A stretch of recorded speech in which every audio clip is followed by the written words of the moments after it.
Cats are amazing to connect with because they usually have one set of paws in this realm and another set of paws in the other. I can even be talking to somebody that I haven't met before and they're telling me a story and I get this whole download of, yes, they have guardian angels. I actually asked my dog Lucas and he's like, yes, and is this his name? And this is what he looks like. And he shared.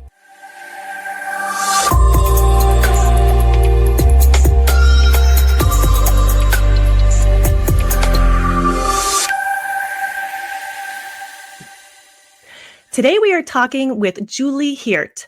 Julie is a soul-level animal communicator and intuitive coach. She helps people trust and listen to their animals through the bond of unconditional love that people have with their pets, which helps them to see through their limiting beliefs for their own personal growth and expansion. And as animal lovers, we are very much looking forward to hearing her share about her abilities with us. So we want to welcome you to the show, Julie. Thank you so much for being here. Thank you so much, Tara and Tracy, for having me. I'm so excited for this conversation. We are as well. So thank you again. So Julie, can you first start by telling us exactly what is an animal communicator and how did you get started with this type of work? Yeah, sure. So an animal communicator is someone who connects.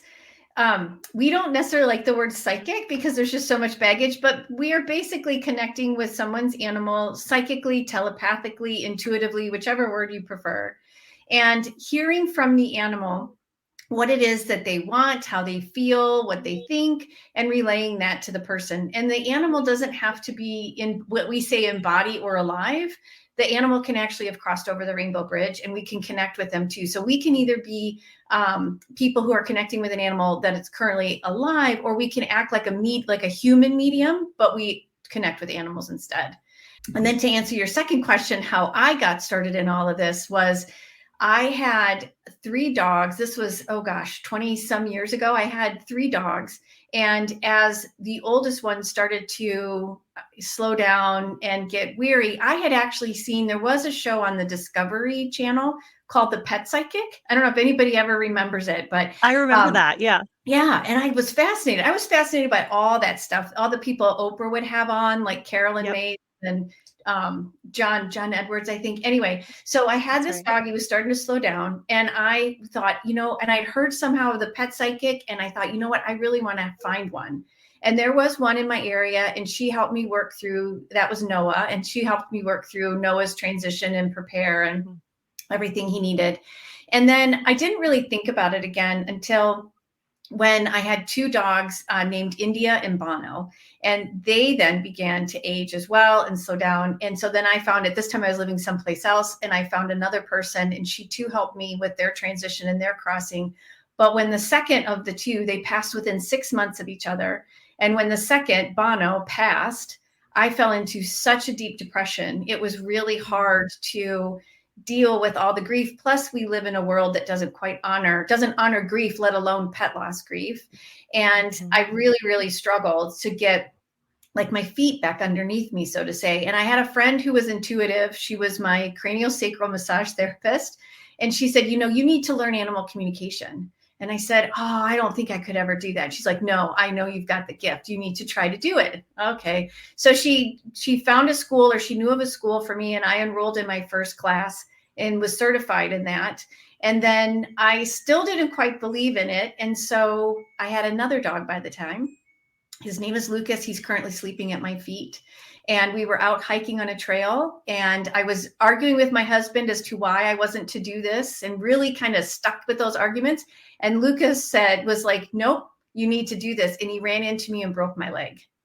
And so because I literally needed to get knocked off my pins in an effort to do this work full time. So in that downtime that I had from work, and this was before COVID, so I was working at home from Zoom and whatnot, I actually found the teacher with whom I'm still working. I'm one of her teaching assistants, Danielle McKinnon. And her dog looks like Lucas. There were all these signs. And so I went through her training, and that's where I have the certified soul level animal communicator and intuitive coach. I learned both of those from her. And so it was with that aspect then that I finally was Okay, now because I separated from my advertising career, or it separated from me, one of the two. And then I was finally able, but it took what, 4 dogs, a broken leg, and a couple of classes. So yeah. How do you receive the information you are getting from the animals, Julie? I don't know if you're familiar with all the what we call the clairs. There's, clairaudient, clairvoyance, claircognizance. Most people think clairvoyant is the whole kit and caboodle, but there's actually different senses. So for me, my strongest are clairaudient. So, and that was actually my first, was I could hear. It's like someone is sitting right here and I can hear them going, whatever they're saying. I'm also clairvoyant. So I see things. So many times I'll get a phrase, but then one of the words is actually highlighted and bubbly and sits in front of me. Or I will see pictures, or they'll use movies or things like that. So I'll see aspects too. I also do get what we call knowings, which is the claircognizance. So it's like one big, huge dump of information. So I can even be talking to somebody that I haven't met before, and they're telling me a story, and I get this whole download of whatever really is going on behind the scenes that they're trying not to share with me, kind of a thing.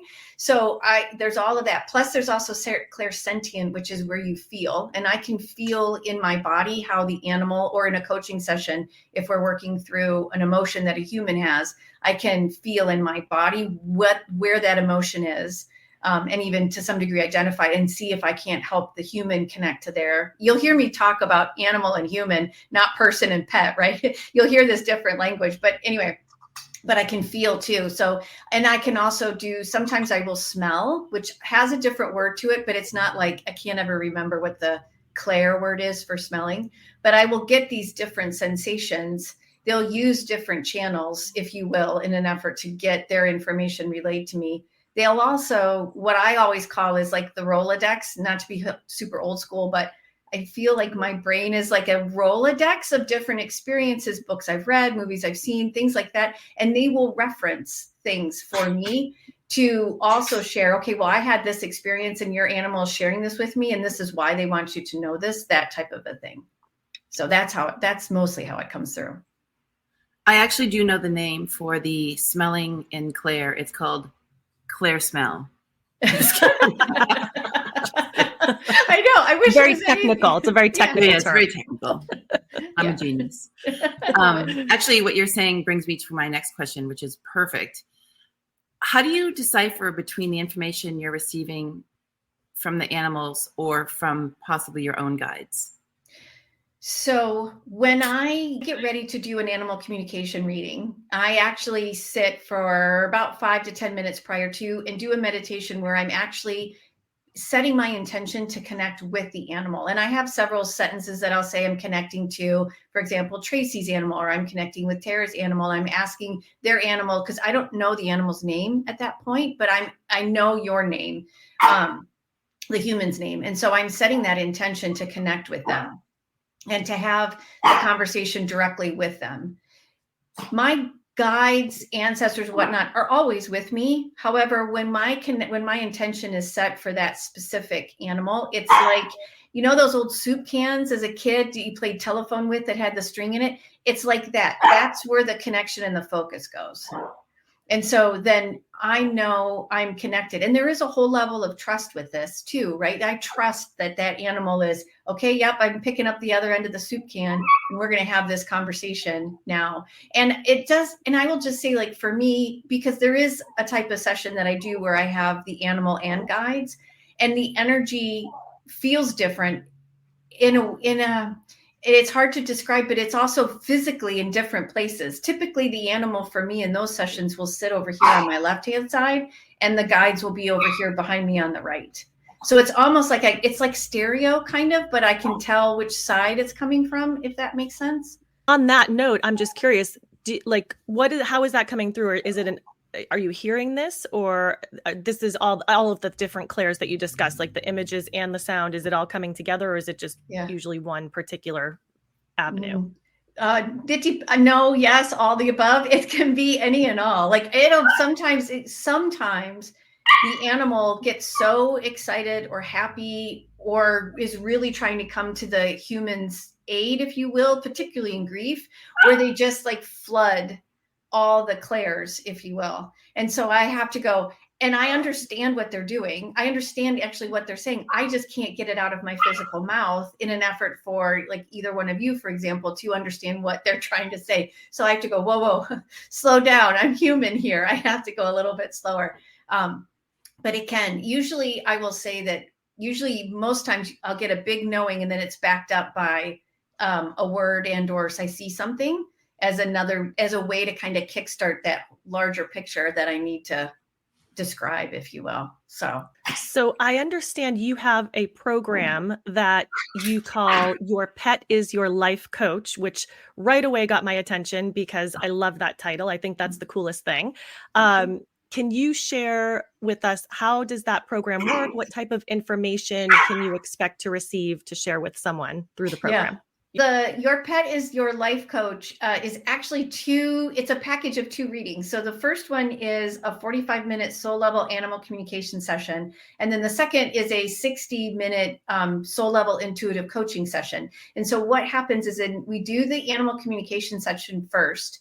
And my readings are set up in a way that at the end of the very last thing we do is we get the soul level lesson. So we hear from your animal what behavior they're using to get your attention, what the lesson is that they're teaching you, and the homework that they want you to do with them going forward to help grow the relationship, change the relationship, all this. It's really fascinating. The second coaching session, we take the lesson from the animal and then we meet again and we have the animal kind of revisit and just check in to see how you're doing with the homework. And if there's anything that's kind of getting stuck or whatnot, and then we pull the guides in and they help understand, because you're working on, for example, confidence. If you're working on confidence and your animal's got some specific homework, but you're getting stuck or there's something even deeper about confidence, which usually is a negative belief that you're holding on to, the guides understand which one it is you're dealing with right now, when it began for you, the energies that, or the people, if you will, that were around you at the time that negative belief really stuck, and we begin to loosen it and create awareness. And you get homework from the guides too that works with the homework from the pet. And then you're continuing to move on in an opportunity to bring awareness to situations so you can grow. I think the homework from my pet would be, we want more treats, we want more toys. And there's probably even more to it than that. Yeah. So, Julie, what kind of things can we learn from our pets? We can learn so many things. We can learn to, like, for me, for example, like to actually get out of a job that was burning me out and do what I was supposed to be doing in the first place. Confidence, for example, is a big theme this month. It seems like and I do attract actually a lot of women that are actually trying to move forward in their life, uncover what's holding them back. So confidence seems to be a really big theme. Finding your voice is a huge theme that the animals like to bring forward, as well as boundaries. They'll help us put boundaries in place, that in an effort to, keep our energy for ourselves. A lot of us women, we like to take care of everybody else before we take care of ourselves. They'll identify that lesson, if you will, and then they'll create homework around it that you can begin to get grounded, do some belly breaths, meditate, take walks with me, enjoy the food that you're feeding me, that kind of, like, not you enjoy their food, but enjoy food together. But they'll do things like that in an effort to help us grow. They're really focused on our growth. And I know that sounds arrogant. And I know some people actually struggle with, animals are here for us. Well, of course, because we're all connected. We're all one. And because humans are so disconnected from the natural world and even from ourselves, the animals are asking us to come back and actually work with them. And to do that, they need us to uncover what's holding us back. What negative stories or crazy stories do we think about ourselves that we are not worthy, that we're not good enough? And so they'll begin to kind of claw at that, if you will, pun intended, but to be able to uncover that a little bit for us. How can you tell if our pet is trying to communicate something to us? One of the biggest ways that your pets will get your attention is their behavior will suddenly change. they'll do something that you'll go, wait a minute, they weren't doing that the other day, or a health issue can come up. So, like, for example, if your dog was always happy with their food and suddenly went off of it, yes, absolutely, there could be a health concern, and we're never a substitute for veterinarian care. There can also be a reason why that they are suddenly not wanting to eat their food, or say that they suddenly develop an issue with their dog friend next door or their cat friend next door. Oh, my dog Lucas all of a sudden started, we live right next to a nature preserve, and all of a sudden he started pouncing and killing mice. And that's not like him. So I asked him what the heck was going on. And it was all about finding my voice and being able to be comfortable in saying what I need to say, because I was stuck in my thoughts, which sounded to him like scurrying mice. And so he was going after the mice to try to quell the thoughts. There's symbolism in all of this, but they will do things that where something changes that you're just like, wait, what? That wasn't like that the other day. This hasn't been like this. What are you doing? And then actually sometimes is a good time to get in touch with an animal communicator to understand why, because that's the best question to ask. Why? And then they have so much to say about it. Yeah. What are some of the ways we can be more in tune with our pets and have, better communication with them? I find in my sessions, one of the biggest ways is to spend really good quality time with them. We are just so busy as a culture and we feel like the animal, okay, yeah, if I feed you and I might take you for a walk here and there, like, okay, and vet care and whatnot, okay, that's good. They actually want us to get on the floor with them or get wherever they are and just be with them. So it's almost even like a little bit of a meditation practice. And, can you be mindful when you're petting them? Can you sit with them quietly and even gaze into their eyes or touch their paws or anything like that, and really kind of honor the being that they are, even if it's just from a physical perspective.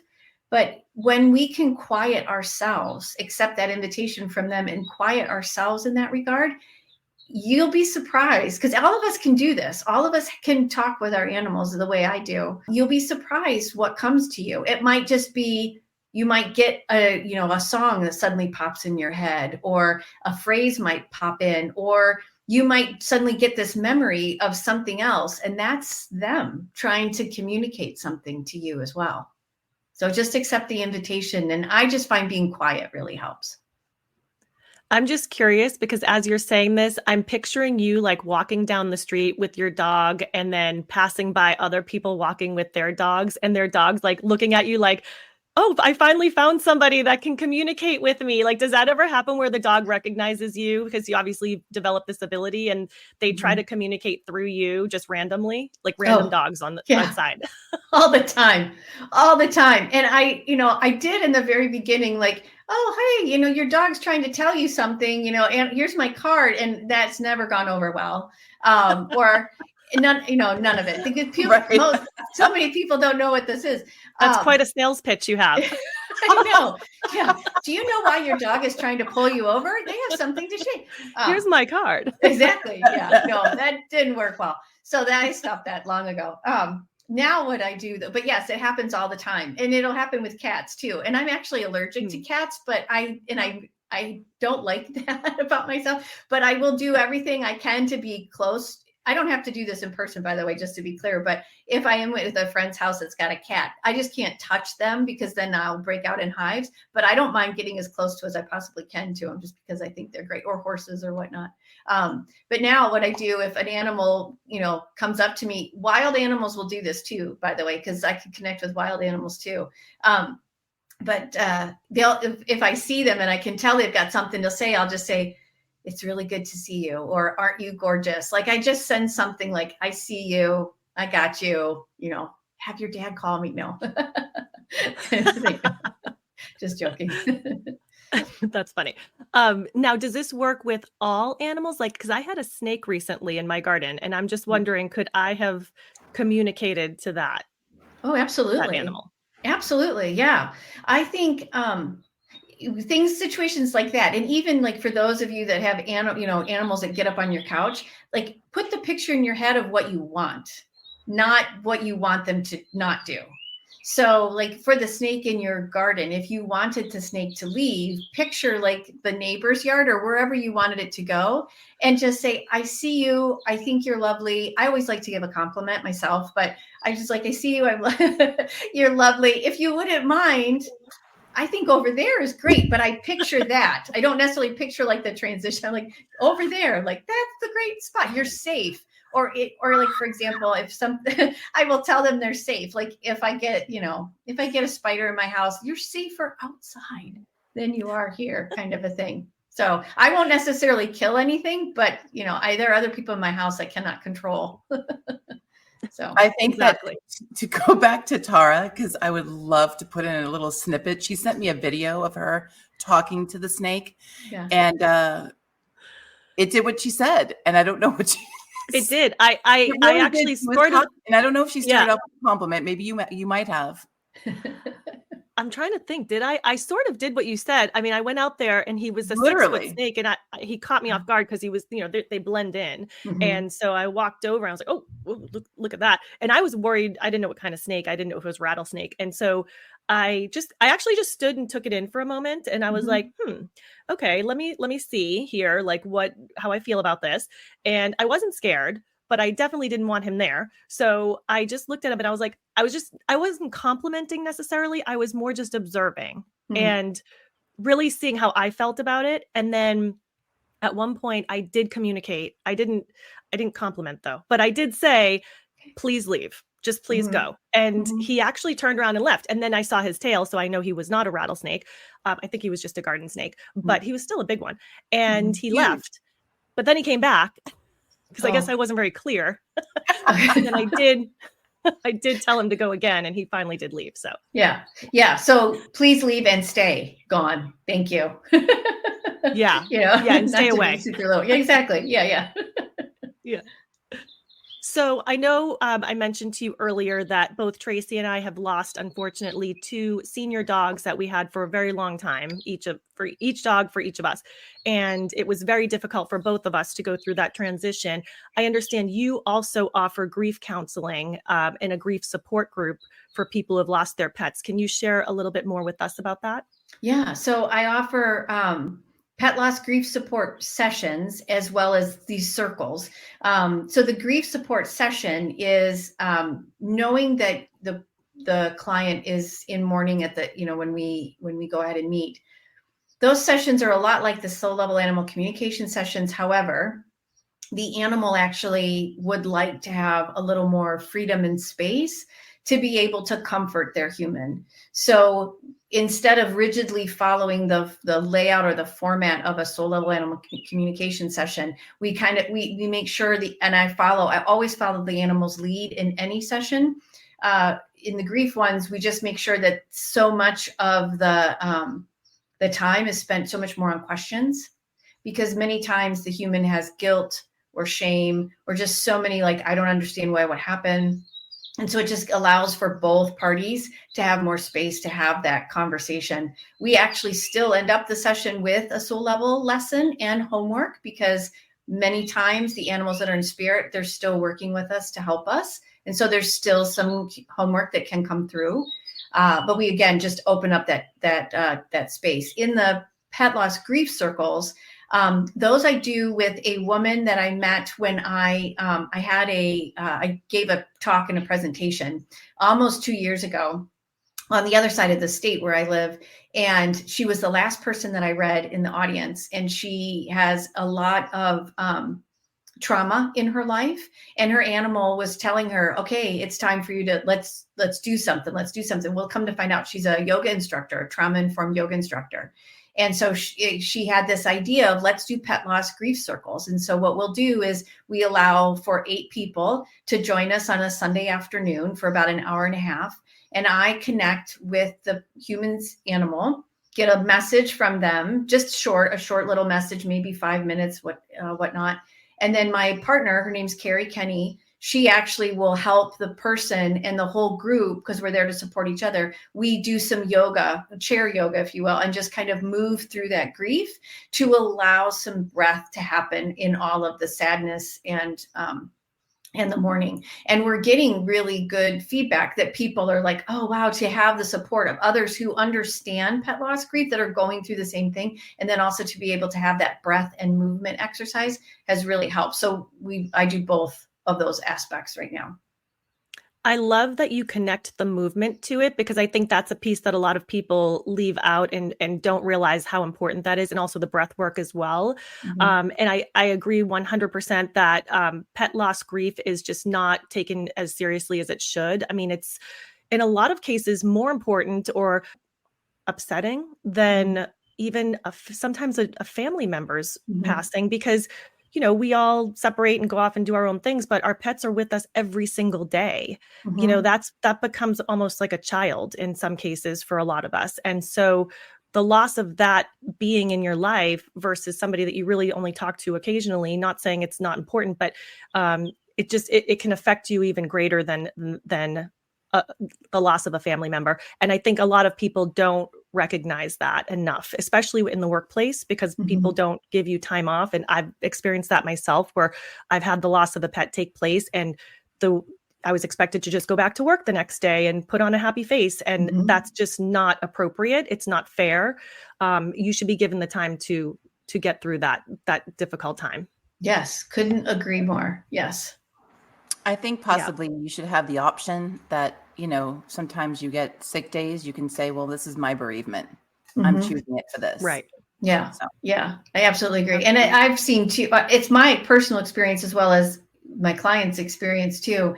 And I don't know if you're familiar with Radley Valentine, but we were talking with Radley Valentine the other day. He's a angel tarot expert about when he's lost his pets too, is because in my experience is because they love us with such unconditional love, and they see the real authentic us, and we feel safe in being seen in that way. So to lose, and I use air quotes, right? But to lose that connection or that being that's there, so helping us all the time with just in that space of love, it is really hard. And so I do think pet loss grief can be way more traumatic, way more difficult than losing a fellow human in your life.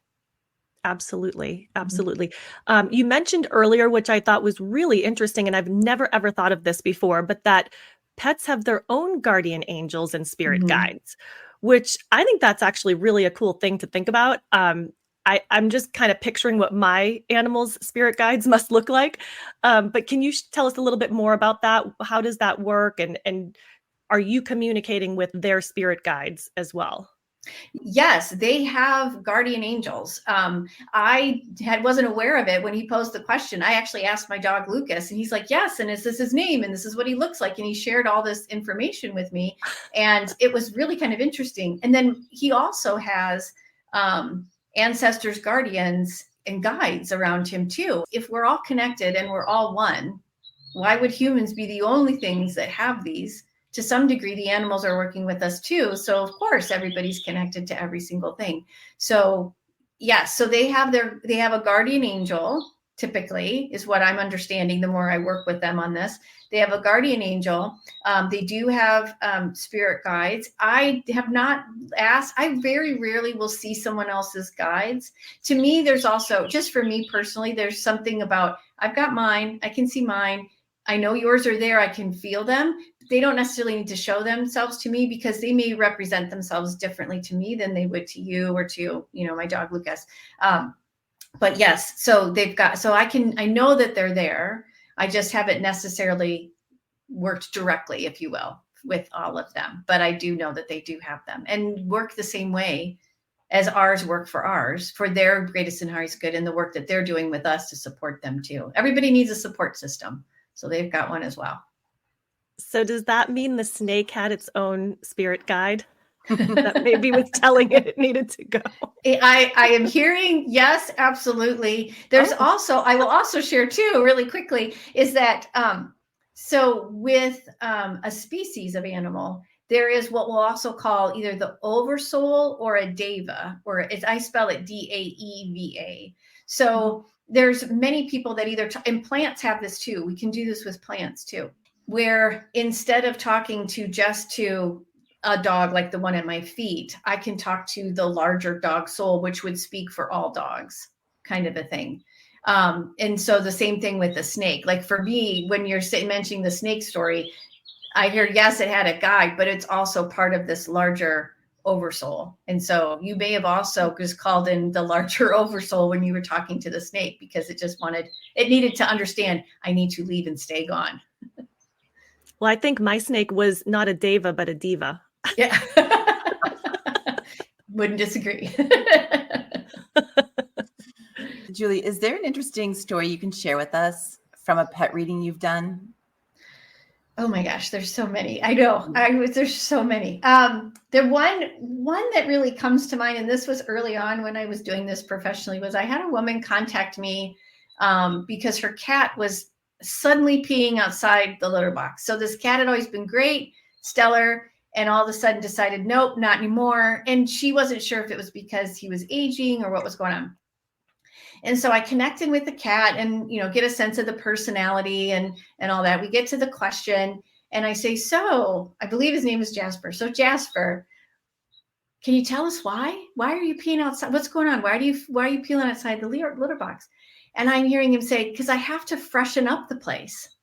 And I said, and so I tell that to the client and she's like, okay, no, this doesn't make it better for me. So I asked him again. I said, so can you share why? What about freshening up? Can you talk more about freshening up? And he started to talk about all of the house cleaning products she was using that were really chemically based, like a lot of bleach, a lot of really not the holistic organic types of things, like natural products. And I heard him say, it's not healthy for her to have these types of, he said, fumes, and she really needs to change her all of her cleaning regimen. And she went, oh my gosh, that makes so much sense to me, because I have been, and I've noticed that my asthma's kicked in and I haven't been able to figure out why. So I have a feeling that this is it. So, and I went back to the cat and he's like, yeah, absolutely. We need for all of our health. And she had another cat too at the time. So anyway, so come to find out, she decides to get rid of all the cleaning products. She switches to all natural. Her asthma goes away and Jasper starts peeing in the litter box again. Not a problem. So, wow. Yeah. And to me, that's like a simpler story. There's others, and I can't think of like a specific one, but again, trying to get people to, find their voice and confidence in but they'll do, little things like this too. Yeah. Funny question. Have you ever had an animal tell you that they didn't like a significant other? Oh yeah. Really? All the time. Oh yeah. All Really? the time. Ooh. Oh, totally. Yeah. Yeah. I do get, many times, well, you'll always be a woman that's asking, and they'll say, can you ask my dog, cat, how they feel about, and they'll give me the person's name. And it's usually a man, usually a male. And I'll ask, and I've had dogs cross their arms and go, mm-mm. I've had cats go do this, and kick them to you need to kick them to the curb. And then they go on though. What I really think is interesting is they'll go on to explain why. And what's been so fascinating is to me is I'll say, okay, your animal is saying that this person that's in your life doesn't raise you up. Instead, they keep you over to the side, or they don't let you talk, or whatever. They always back it up with a reason. And usually the woman will be like, I knew it. It's exactly how I feel about that person. And I haven't figured out how to let it go. That's 9 times out of 10. That's what happens. But yeah, That happens a lot. Mm-hmm. I use that as a judge a lot of times of people's character. If my animals don't like a person that comes over, that tells me a lot. Yeah. I listen to that. Mm-hmm. Yeah. Absolutely. Yeah. I've always done that with my dogs. Yeah. Cause it's like, love me, love my dogs. Right. Yeah. Mm-hmm. Absolutely. Mm-hmm. Julie was very kind to offer to do a reading for both Tracy and I for our pets. So we thank you so much for that, Julie, and we will definitely accept the offer. Tracy, what's the name of the pet that you want me to connect with today? Daisy. Okay. And Daisy is a dog or a cat? A doggy. Okay. Female? Female. Okay. And she's alive, correct? Yes. Okay. Yeah. Those are the 4 things that I need to know for a reading. So I just wanted to go through that. Okay. So I'm going to connect in with Daisy, female dog alive. I'm just going to get a little sense of her personality. And she's already making me laugh because I can just feel this sass that is coming up through my belly. Like, I am in the house. I got something to say. Now, she's reminding me of, I don't know if you've seen, there was a movie with Viola Davis. It was like Maz. It had something, she was like a blues singer in like the deep South or whatever. Okay. But it's that kind of a, you do not mess with me kind of a feeling. She feels really grounded. She feels, I hear her say, I do not take any crap from anybody. Like, do not even think about it. Yeah. Does this make sense to you? Okay. Yeah. And again, this grounded feeling, she actually, and I know at one point, I think you had held her up into camera, so I know what she looks like, but she does feel like she has a bit of, even though she's smaller, she has a bit of like a stoutness to her, a weight to her. And she's kind of like there is a to her kind of a feeling. And then she does show me herself with some boxing gloves on and it's just like, yeah, I can tangle with the best of them. Yeah. She's like, size doesn't matter. I can tangle with the best of them. And and I hear her saying, I always stand up for who I am. Does that make sense to you? Totally. Because I brought her home. She was a rescue. I think she was like, 3 months old, and I had older dogs, and they try to show their dominance, and that little puppy beat the poop out of both of them. Like, not really, but like they literally quickly discerned that she was the alpha dog. And she's sweet, but she's like exactly what you just said. She makes me laugh just because she's got such this attitude and this sass, and there's just, and what I want to say about that is, even though she's making me laugh with the sass, there's also an aspect of, she also doesn't take herself too seriously. Like, she knows this about her and she thinks it's kind of funny too. And so like she's being a little coquettish about it. Like, yeah, I can turn it on and I can turn it off, and I can turn it on and I can turn it off. Does that all make sense to you as well? Yeah, totally. Okay. Did you have a question for her? I did. My question is, are you okay with the new puppy in the house? Okay. Are you okay if I kind of open it up and ask her, how does she feel about the new puppy in the house? Yes. Okay, she's making me laugh because at first she went,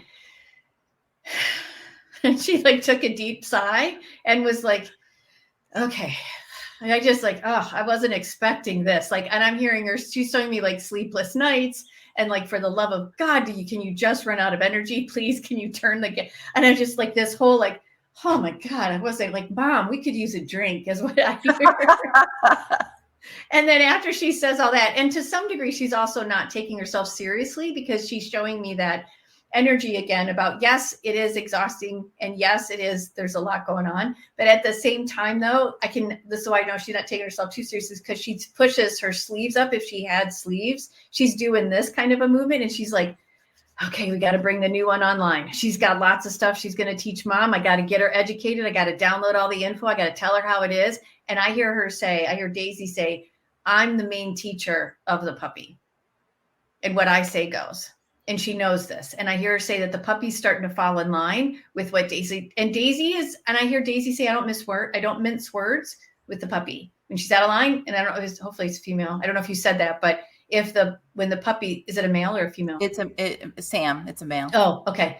I kept hearing female, but what's really crazy is I kept calling my puppy a girl all in the beginning.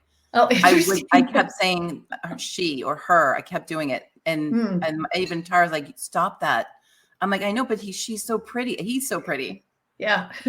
So just so you know, Daisy then was doing the same thing. That's why she kept calling it she. Yeah. So I hear her say, I'm the boss. Puppy knows it.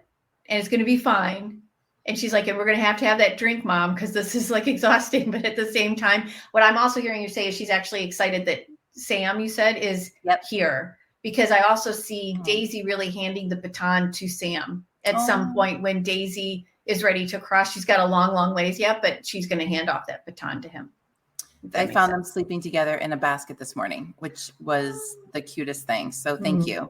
Yeah. I've been really worried about it. And Tara, funny enough, is not even her dog. She's worried as well. Oh. So thank you. Yeah. I kept on telling Tracy she's going to give her dog an identity crisis if she keeps calling him a she. Well, yeah, it's so funny. That actually came up in a session the other day, gender. Animals don't really care about gender. We're the only species that does. So, yeah. Thank you. Yeah, you're welcome. Did that answer your question? Yes. And Okay. it makes me feel really, it just put a little stamp on it after seeing it this morning and hearing you. Good. Cool. Awesome. All right. Tara.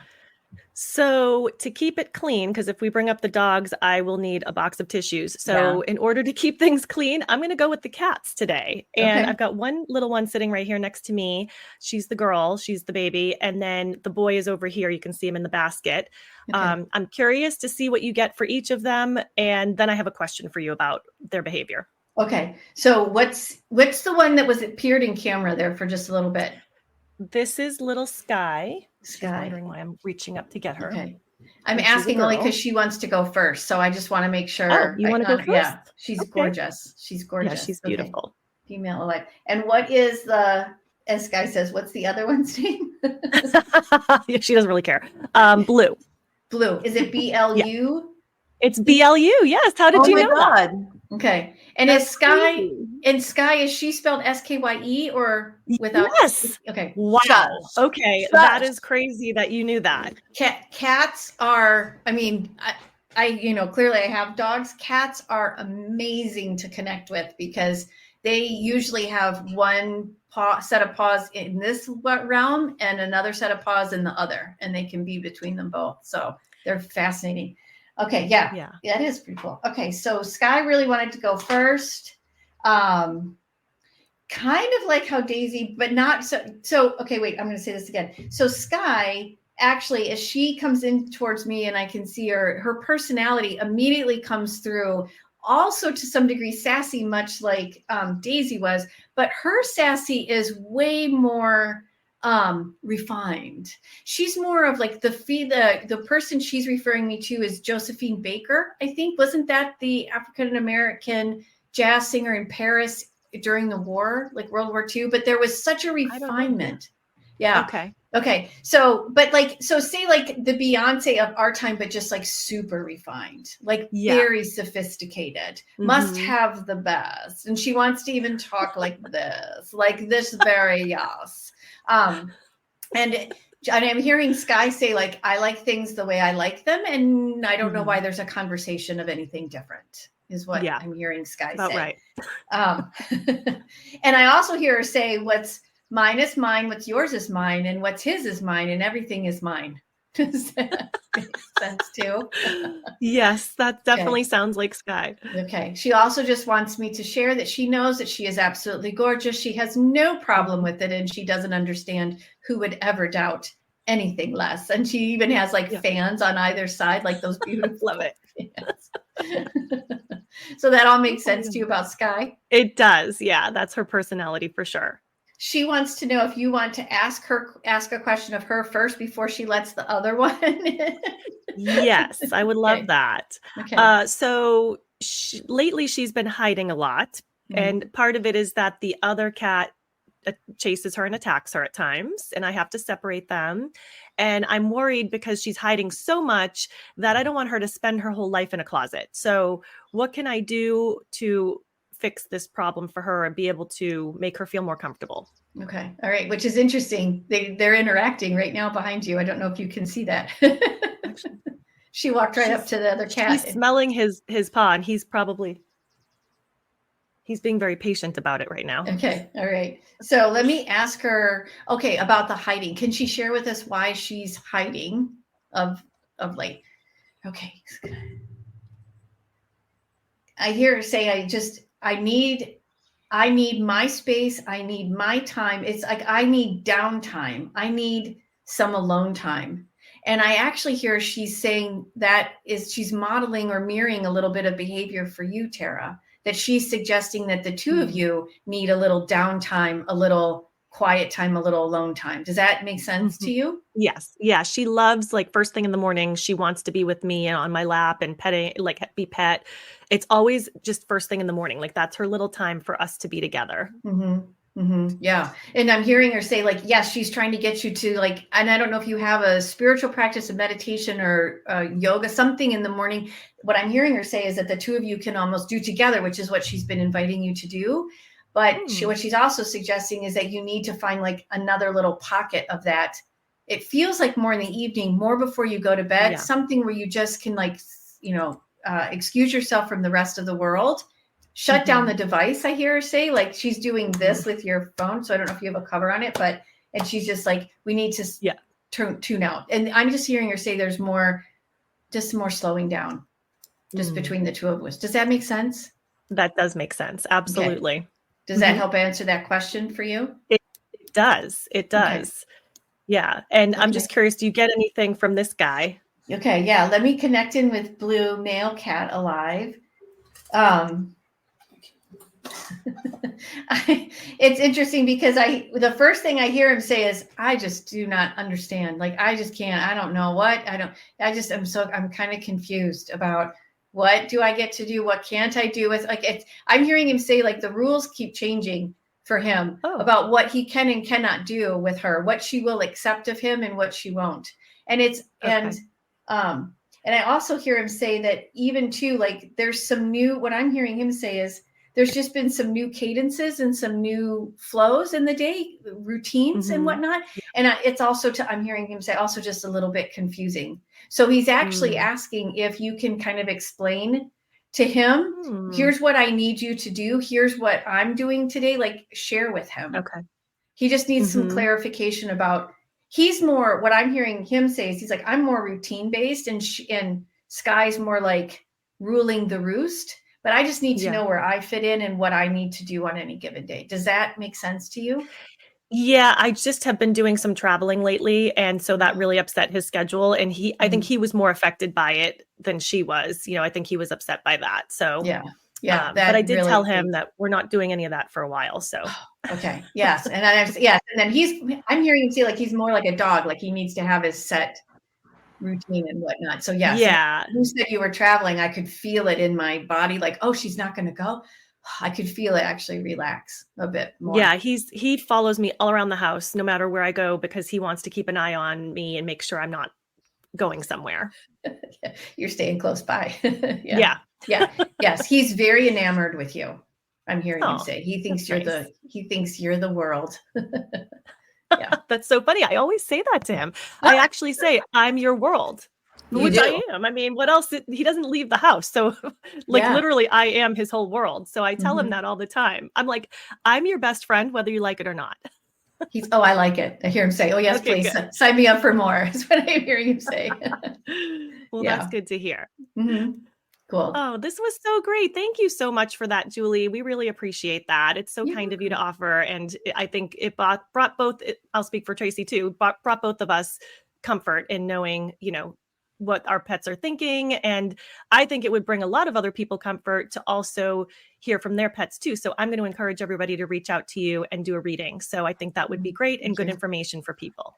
Thank you. Thank you. My pleasure. My pleasure for both of you. Thanks for having me at this conversation today. It was wonderful. Julie has a website where you can find all of her services that she offers, and you can schedule a reading with her as well, which we definitely recommend that you do. We will share those links in the description below, along with her YouTube channel and her other social media accounts, as well as the Animal Communication podcast, where Julie is a co-host. So be sure to check that out as well. So in closing, Julie, are there any final messages that you can leave us with that the animals want to share with anyone listening today? Sure. So the animals are actually inviting us to have a deeper connection with them. So however that works for you, whether spending time on the floor with your cat, going outside and listening to the birds, but they actually really want you to trust them and have that connection for your own growth and know that they're all here for all of you. Thank you so much, Julie, for that message. We really appreciate your time and sharing your gift with us today and helping us to learn how we can better communicate with our pets and our animals. It was so great having you today. So thank you so much. We appreciate it. Thank you for having me. Thank you.